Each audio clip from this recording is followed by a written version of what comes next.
अब हम डिस्कस करते हैं ये क्वेश्चन में लिखा हुआ है एक इंटीग्रेशन है आई, डिफाइन किया गया है m कॉमा n। तो आप नोटिस करेंगे यहाँ पे अगर ये m है तो ये x की पावर है m माइनस वन, और यहाँ पे ये जो n है ये 1 माइनस एक्स की पावर में है n माइनस वन। हमें यहाँ पे वैल्यूज जो निकालनी है 9 कॉमा 14, अगर m और n पुट करेंगे तो अगर आप m की जगह 9 पुट करेंगे और n की जगह पुट करेंगे 14, तो आपका इंटीग्रेशन कुछ इस तरह से बनेगा x रेज टू पावर 8। ये अब हम क्वेश्चन को समझ रहे हैं इसका मतलब क्या है, और यहाँ पे आएगा 1 माइनस एक्स की पावर 13। हमें इसको इंटीग्रेट करना है। यहाँ पे एक तो ये वाली वैल्यू है, दूसरा यहाँ पे है 10 कॉमा 13। तो अगर n की जगह यहाँ पे m की जगह 10 पुट करेंगे तो ये हो जाएगा x की पावर 9, और ये हो जाएगा 1 माइनस एक्स की पावर यहाँ पे 12।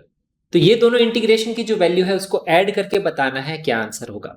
अब जनरली ऐसे जब भी क्वेश्चंस आते हैं जिसमें इंटीग्रेशन में x के अलावा, मतलब जो dx है, dx जो है x से रिलेटेड इंटीग्रेशन, उसके अलावा कुछ कांस्टेंट्स होते हैं जैसे पावर m, पावर n, इस तरह के क्वेश्चंस जो होते हैं उसमें आप इनकी सेपरेटली वैल्यूज जनरली इवेल्युएट नहीं करते हैं। एक तरीका तो ये होता है क्वेश्चन को प्रोसीड करने का, तो इसके हम दो तरीके देखेंगे। पहला तरीका क्या है, ये एक स्टैंडर्ड इंटीग्रेशन है, इसको हम बीटा फंक्शन भी बोलते हैं, इसकी इंटीग्रेशन की वैल्यू हमें पता भी होती है। सेकंड मेथड क्या है, आप नोटिस करिए इसने 9,14 नहीं पूछा, इसने बोला इन दोनों का एडिशन क्या आएगा। वो सेकंड मेथड ये है कि आप डायरेक्टली इन दोनों को ऐड करके ही सॉल्व करें, लेकिन उसमें भी एक इंपॉर्टेंट इंटीग्रेशन जनरेट होगा जो भी आपको ध्यान रखना चाहिए। तो बीटा फंक्शन जो होता है उसका रिजल्ट हमें पता होता है इस वाले इंटीग्रेशन का। इसका इंटीग्रेशन कुछ इस तरह से आंसर आता है m minus one factorial n minus one factorial m plus n minus one factorial. तो या तो आपको ये रिजल्ट पता होना चाहिए जिससे आप ये डायरेक्टली 9,14 और 10,13 की वैल्यू इवेल्युएट कर लो। ये जो आई है यही, इसी को हम बीटा फंक्शन भी बोलते हैं, ये पर्टिकुलर इंटीग्रेशन है। तो एक बार अगर हमें 9,14 के लिए इवेल्युएट करना है तो m की जगह 9 पुट कर दो, n की जगह 14, तो ये आएगा 9 minus one factorial 14 minus one factorial 9 plus 14 minus one factorial. इसको आप सॉल्व कर लेंगे, 8 फैक्टोरियल है 13 फैक्टोरियल, नीचे 22 फैक्टोरियल। इसी तरह से हमें 10,13 निकालना है तो m की जगह 10 और n की जगह 13 पुट कर लो और इसको आप सॉल्व कर लो। तो ये 9 फैक्टोरियल 12 फैक्टोरियल, नीचे फिर से 22 फैक्टोरियल। अब ध्यान रखिए इसने सेपरेटली वैल्यू नहीं पुट चाहिए, हमें इसको ऐड करना है। ऐड करेंगे तो यहाँ पे दोनों वैल्यूज को ऐड कर लीजिए, 8 factorial 13 factorial 22 factorial, 9 factorial 12 factorial 22 factorial. अब जब हम ऐड करेंगे तो इससे हमें जो जनरेट करना हमें बताना है कि 19,27 9,13 9,1 कौन सा वाला इंटीग्रेशन यहाँ पे जनरेट होगा। तो यहाँ पे अब इस दोनों फैक्टोरियल की टर्म से हमें एक सिंगल टर्म जनरेट करनी है जो इस तरह से दिखनी चाहिए, तभी हम उसको कंपेयर कर पाएंगे। तो उसके लिए आप क्या करोगे, कॉमन लोगे। डिनोमिनेटर में देखो 22 फैक्टोरियल ऑलरेडी कॉमन है, न्यूमरेटर में क्या कॉमन आएगा, देखिए 9 फैक्टोरियल, इसको हम लिख सकते हैं 9 मल्टीप्लाई बाय 8 फैक्टोरियल, ताकि ऊपर 8 फैक्टोरियल कॉमन आ जाएगा। इसी तरह से 13 फैक्टोरियल है जिसको आप लिख सकते हो 13 मल्टीप्लाई बाय 12 फैक्टोरियल, ताकि न्यूमरेटर में से 12 फैक्टोरियल भी कॉमन आ जाएगा। यही वैल्यूज हमने कॉमन ले ली, 13 भी कॉमन आ गया यहाँ पे, और यहाँ पे 13 ही सॉरी, एक तो 8 फैक्टोरियल कॉमन आ जाएगा, एक 22 फैक्टोरियल कॉमन आ जाएगा, और एक कॉमन आ जाएगा 12 फैक्टोरियल। ये पूरा का पूरा आप बाहर ले लीजिए, जो बचेगा 13 प्लस 9 वो यहाँ लिख लीजिए 22 आ जाएगा। अब 22 से 22 फैक्टोरियल कैंसिल होगा तो 22 फैक्टोरियल को हम लिख लेंगे 22 मल्टीप्लाई बाय 21 फैक्टोरियल, जिससे यहाँ पे 22 कैंसिल हो जाएगा, 21 फैक्टोरियल बचेगा। तो ये हमारा आ जाएगा 12 फैक्टोरियल 8 फैक्टोरियल 21 फैक्टोरियल। अब आप इसको मैच करा सकते हैं। m की जगह अगर मैं 9 पुट करूंगा तो 8 आ जाएगा, n की जगह यहाँ पे 13 पुट करूंगा तो 12 आ जाएगा। तो देखिए 9,13 से हमें दिख रहा है और डिनोमिनेटर में 21 आ रहा है, तो आप चेक कर लीजिए 9 प्लस 13 माइनस 1 वो 21 ही होता है। तो एक तो ये तरीका है इसको सॉल्व करने का, लेकिन उसके लिए आपको पता होना चाहिए कि ये एक बीटा फंक्शन ही है, इसकी वैल्यू हमें पता होती है। एक स्टैंडर्ड इंटीग्रेशन है, ध्यान रखिए इस इंटीग्रेशन पे डायरेक्ट एक बार पहले भी जेईई मेन में क्वेश्चन पूछा जा चुका है। अब इस इंटीग्रेशन को एक तरीके से और लिखते हैं, वो भी हमें तरीका पता होना चाहिए कि इंटीग्रेशन को और तरीके से कैसे लिखा जाता है, उसमें भी एक क्वेश्चन बनाया जाता है। उसका तरीका क्या होता है, ये जो क्वेश्चन है ये साइन थीटा की पावर समथिंग और कॉस थीटा की पावर समथिंग की फॉर्म में भी लिखा जाता है। ध्यान रखिए ऐसे भी एक इंटीग्रेशन का क्वेश्चन आता है, वो भी बीटा फंक्शन ही होता है, लेकिन आपको आइडेंटिफाई करना पड़ेगा। तो उसको हम कैसे सॉल्व करेंगे, देखिए सेकंड मेथड क्या है। तो उसका तरीका क्या है, देखिए ये तो आंसर आ गया हमारा ऑप्शन नंबर 4, ये बीटा 9,13 है।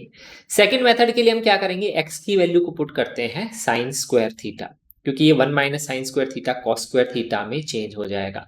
इससे साइन और कोसाइन की पावर जनरेट हो जाएंगी। तो देखिए क्या आएगा, dx आ जाएगा 2 sine theta cos theta D theta, तो अब यहाँ पे ये वैल्यू आप पुट कर दीजिए dx की जगह, x की जगह पुट कर दीजिए साइन स्क्वायर थीटा, तो ये आएगा साइन स्क्वायर थीटा की power m-1, cos square theta में चेंज हो जाएगा ये, dx की जगह आ गया 2 sine theta cos theta D theta. अब साइन थीटा की पावर्स आप देख लीजिए, क्लब कर लीजिए, तो साइन थीटा की अगर हम पावर देखेंगे तो यहाँ पे 2 है, यहाँ m-1, तो ये टोटल पावर हो गई 2m-2, 2 से मल्टीप्लाई करेंगे और यहाँ पे पावर 1 है, तो दोनों को ऐड करेंगे क्योंकि प्रोडक्ट में पावर ऐड हो जाएंगे, तो 2 की पावर साइन थीटा की पावर 2m-1 आ जाएगा। इसी तरह से कॉस थीटा की पावर भी 2m-1 आ जाएगा, 2n-1 क्योंकि यहाँ पे n है, तो ये इंटीग्रेशन आ जाएगा। तो अब ये ध्यान रखिए, ये वाला भी जो है ये बीटा फंक्शन से ही आता है, साइन थीटा की पावर p कॉस थीटा की पावर q डी थीटा। इस तरह से भी अगर इंटीग्रेशन, तो ध्यान रखिए बीटा फंक्शन जो है उसका इंटीग्रेशन हमें पता है, उसको हम वापस उसमें चेंज करके सॉल्व कर सकते हैं। बट ये मेथड मैं आपको क्यों बता रहा हूँ, क्योंकि इसमें हमें बीटा फंक्शन का रिजल्ट याद रखने की जरूरत नहीं है, क्योंकि एग्जाम में जनरली जो क्वेश्चन आता है जेईई मेन तक के लेवल के, वो आपको अज्यूम नहीं करते हैं बीटा फंक्शन का रिजल्ट पता हो, लेकिन रिजल्ट पता होता है तो भी सॉल्व हो जाता है, नहीं पता है तो इस क्वेश्चन को कैसे बनाएगा, दो इंटीग्रेशन को ऐड करके बनाएगा, अलग अलग नहीं पूछा उसने 9, 14, 10, 13। तो जब ऐड करके क्वेश्चन बनाया जाता है तब आप क्या करते हैं, दोनों इंटीग्रेशन को लिख के ऐड ही करेंगे फिर सॉल्व करेंगे, पहले सॉल्व नहीं करेंगे, ध्यान रखिए। तो i 9,14 अपन लिखेंगे, तो m की जगह 9, n की जगह 14, तो ये साइन थीटा की पावर 17 कॉस थीटा की पावर 27 डी थीटा। अब ध्यान रखिए इसको अलग से सॉल्व नहीं करना है, हम इसी तरह से 10,13 का वैल्यू लिखेंगे, तो m की जगह 10 पुट करेंगे तो 20 - 1 19 आ जाएगा, कॉस थीटा में आ जाएगा 13, 26 - 1 25। अब आप इनको ऐड करके ही सॉल्व करेंगे, यही क्वेश्चन में लिखा हुआ है, तो जब आप ऐड करेंगे तो क्वेश्चन इजीली सॉल्व हो जाएगा। उसका तरीका क्या है, जब आप ऐड करेंगे तो लेफ्ट में तो यही आएगा एक्सप्रेशन, राइट में आप नोटिस करिए कॉमन क्या आ रहा है, तो कॉमन अगर आप देखेंगे तो साइन थीटा की पावर 17 दोनों में है, कॉस थीटा की पावर 25 भी दोनों में है, तो जब ऐड करेंगे तो इसको हम कॉमन ले लेंगे, ये कॉमन आ जाएगा बाहर, और फर्स्ट टर्म में से क्या बचेगा, कॉस थीटा की पावर 25 तो बाहर आ गया, 2 बचेगा, कॉस स्क्वायर थीटा बच जाएगा क्योंकि टोटल 27 है। इसी तरह से यहाँ पे साइन थीटा की पावर 17 बाहर आ जाएगा तो साइन स्क्वायर थीटा बच जाएगा, और ये जो पूरा एक्सप्रेशन है विच इज नथिंग बट 1, तो ये ऐड होके देखिए सिंप्लीफाई हो गया, ये 1 में चेंज हो जाएगा। अब ये जो एक्सप्रेशन है, अब आप देख लीजिए ये किसके बराबर है, ये 9,13 है या फिर 1,13 है, तो हम इसको चेक कर सकते हैं। अगर आप m की जगह 9 पुट करेंगे तो 18 - 1 17, और आप ऐसे भी कर सकते हैं कि जो 2m-1 है उसकी वैल्यू को आप कंपेयर कर लीजिए, 17 के बराबर पुट कर लीजिए, उससे भी आपको m की वैल्यू मिल जाएगी, उससे भी m की वैल्यू क्या आएगी, 9 ही आएगी, आप ऐसे भी m की वैल्यू निकाल सकते हैं। तो ये जो वैल्यू है ये यहाँ पे i 9,13 ही है, ध्यान रखेंगे, तो हम इसको ये चीज यहाँ पे बोल सकते हैं, तो ये इसके बराबर है, इससे भी आपका आंसर ऑप्शन नंबर 4 ही आएगा। तो दोनों तरीके अपनी जगह सही हैं, दोनों तरीके में कोई मिस्टेक नहीं है, बट ध्यान रखिए या तो बीटा फंक्शन का रिजल्ट ध्यान रखिए क्योंकि कई बार एग्जाम में डायरेक्ट क्वेश्चन आ जाता है, दूसरा ध्यान रखिए जब भी कभी भी इनडेफिनेट इंटीग्रेशन नहीं, सॉरी डेफिनेट इंटीग्रेशन में इस तरह के क्वेश्चन जब भी आते हैं, ध्यान रखिए ये सेपरेट वैल्यू हम इवेलुएट नहीं करते, दोनों को ऐड करके जो एक्सप्रेशन आएगा हमेशा उसकी वैल्यू ही इवेलुएट करनी होती है, क्योंकि क्वेश्चन इसी तरह से फ्रेम किया जाता है।